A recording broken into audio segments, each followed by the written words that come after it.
Olá pessoal, tudo bem? Vamos continuar aqui então com as rapidinhas, em casos gerais aqui, não é um tópico muito específico, não é uma playlist tão específica assim, mas vamos trocar uma ideia, vamos ver qual é o tópico de hoje. Bom, vamos conversar sobre o que é analogia. Então hoje vamos analisar especificamente o que é analogia, o que significa, em que casos que nós podemos utilizar. Então, vamos lá. Eu separei aqui e coloquei como fontes formais do direito. Então lembrando que o direito tem várias fontes. Nosso objetivo aqui não é discutir quais são as fontes, mas existem várias fontes no direito, inclusive as fontes formais. E as fontes formais se dividem em diretas e indiretas. Então, qual é uma fonte formal do direito? Direta é a lei.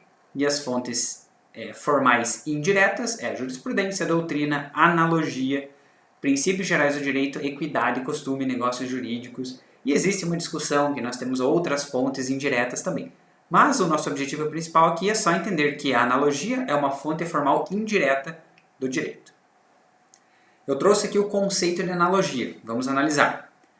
Então, a analogia é a solução jurídica aplicável a caso semelhante para o qual ainda não há solução explícita na lei.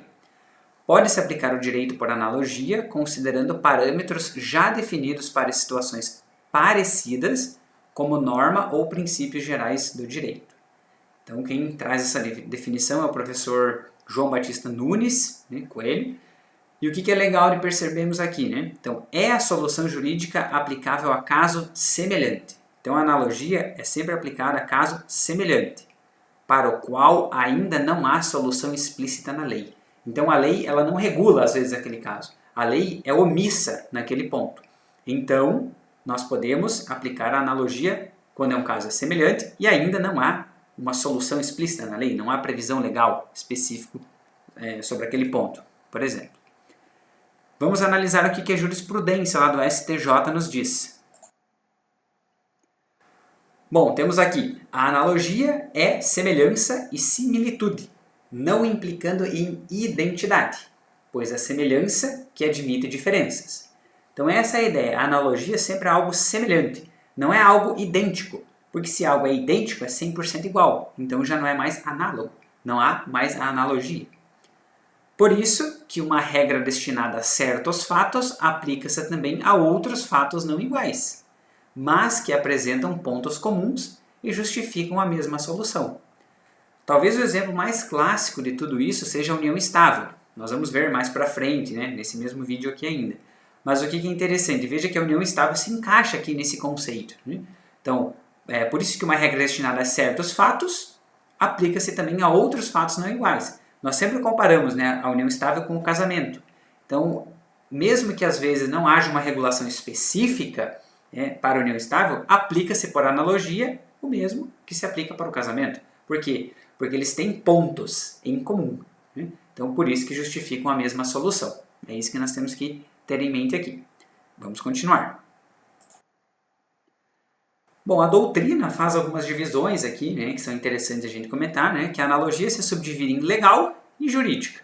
Então, o que é a analogia legal? É aquela que utiliza outra lei para casos semelhantes. Então, toda vez que eu vou pegar, por exemplo, o Código Civil e vou interpretá-lo de maneira a utilizar a analogia em relação à união estável, eu estou fazendo uma analogia legal. E se eu não uso a lei, mas utilizo outras fontes do direito, nós chamamos isso de analogia jurídica. É mais uma questão aqui terminológica, que a doutrina utiliza, do que uma questão que realmente vai impactar na prática. Continuando, nós temos aqui que para a aplicação da analogia, exige-se 3 requisitos. Então, nós temos que juntar os 3, não é um ou outro, é a soma dos 3. Primeiro, que o fato em questão não seja regulado de forma específica e expressa pela lei. Então, primeira questão importante, o fato ele não pode estar previsto em lei. Porque se estiver previsto em lei, eu só aplico a lei. Então, não há analogia nesse caso. Então, primeiro ponto, não seja regulado de forma específica e expressa pela lei. Segundo ponto, que a lei regule hipótese similar. Então, a lei que regula determinado fato tem uma hipótese que é similar, que também pode regular aquele fato, aquela questão em que vamos aplicar a analogia. Não pode ser uma lei aleatória, que não tenha nenhuma relação com o nosso caso concreto. Então ele tem que ter, além de não ter a lei, tem que ter a lei que existe, ela regule uma hipótese similar. E ainda, além desses dois requisitos, é necessário que exista esse terceiro também, que a semelhança essencial entre a situação não prevista e aquela prevista na lei tenham a mesma razão jurídica. Então, deve haver um ponto de intersecção de tudo isso que nós falamos. Então, vamos lá, o exemplo da união estável novamente. Nós temos lá, existem pontos em que a lei é omissa com relação à união estável. Se o que se aplica no casamento vai se aplicar na união estável, nós não sabemos. Só há regulação do que há no casamento. Perfeito. Então, o primeiro requisito é preenchido, né? Que não há uma lei específica e expressa. O casamento, ele é, vamos assim, em modos práticos, ele é igual à união estável, né? Grosso modo falando, né? As pessoas que estão casadas ou vivem em união estável é o mesmo tipo de relacionamento, mesma forma de carinho, de amor. Então, a lei, ela regula uma hipótese similar que é o casamento, mas às vezes ela não regula algumas situações da união estável. Preencheu esse requisito. E a mesma razão jurídica é o último requisito. Então, nesse caso que nós estamos falando aqui da união estável, essa mesma razão jurídica é, por exemplo, houve o falecimento de uma pessoa que vivia em união estável. Então, o que se aplica lá para quando acontece com o casamento, por exemplo, houve o término da união estável, um exemplo melhor ainda. Então, o mesmo que se aplica para o divórcio vai se aplicar para a união estável, ressalvados as questões que são específicas da união estável, mas quando há omissão da lei, é a mesma razão jurídica. Então, tudo que tinha lá no casamento aplica-se por analogia na união estável. Então, observe-se que os 3 requisitos devem estar preenchidos, não apenas um deles. Vamos continuar. Eu trouxe aqui a previsão na legislação, né, onde que nós podemos encontrar que o ordenamento jurídico brasileiro aceita, né, a analogia. Então, temos lá o artigo 4º da Lei de Introdução às Normas do Direito Brasileiro, a LINDB, que diz: quando a lei for omissa, o juiz decidirá o caso de acordo com a analogia, os costumes, os princípios gerais de direito. Então, mais uma vez, a analogia está aqui expressa, né, como uma fonte, né, do direito, e o juiz, toda vez quando a lei for omissa, né, como a gente acabou de ver lá de um dos requisitos, não deve haver lei, né, ou a lei é omissa, está aqui positivado. O artigo 140 do CPC, né, Código de Processo Civil, nos diz que o juiz não se exime de decidir sobre a alegação de lacuna ou obscuridade do ordenamento jurídico. Novamente, então toda vez que o juiz se deparar, não existe uma norma para regular isso, ele não pode se eximir, ele tem que julgar. Como que ele pode utilizar isso? Através da analogia, né? Claro que existem outras formas, não tão somente a analogia, mas o nosso foco aqui é a analogia. Artigo 3º do Código de Processo Penal. A lei processual penal admitirá interpretação extensiva e aplicação analógica, bem como o suplemento dos princípios gerais de direito. Novamente, a analogia está presente em nosso ordenamento jurídico. Vamos para o próximo.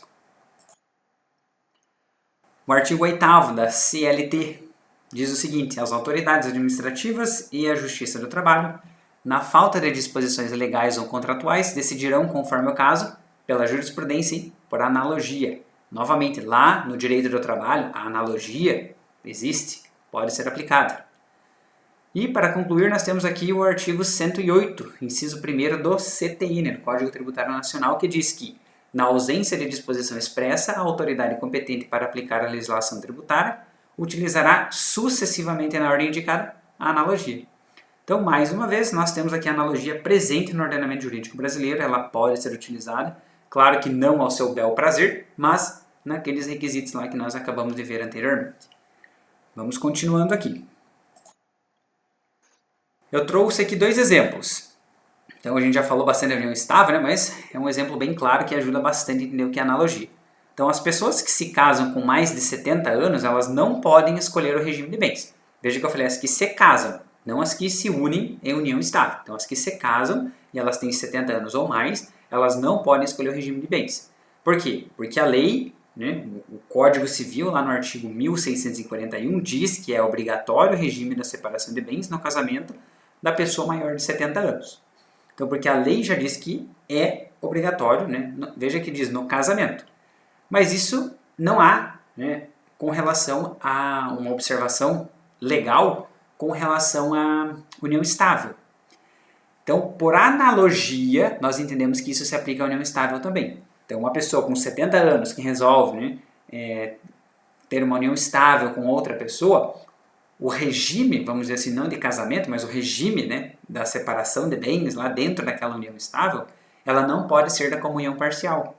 Por quê? Porque há uma previsão legal em um caso parecido, similar, em que diz que a pessoa maior de 70 anos, ela tem que casar apenas no regime de separação de bens.